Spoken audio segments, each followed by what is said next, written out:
Hey guys, so this is our Cuisinart convection toaster oven. We've actually had this for quite some time now, and it's been doing really well for the amount of time that we've had it, so that's been great. So right here you can see that there's a little temperature, and then it goes up to 450, and then it says like toast and broil on like the far right side of it. I'm not sure if you can see it, but yeah, so it goes 250, 300, 350, 4, and then 450, and then toast and broil. And then right here too, it says all the functions. So it says warm, broil, bake, toast on that part.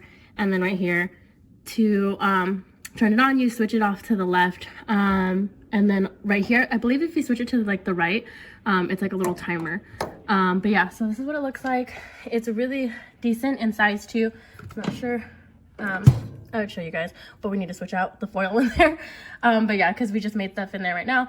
But it does come with this little shelf right here, and then this little tray as well too. But yeah, so this convection oven has worked really well for us. If you are looking for one, it is a Cuisinart one, and then it has the 3 dials on the side.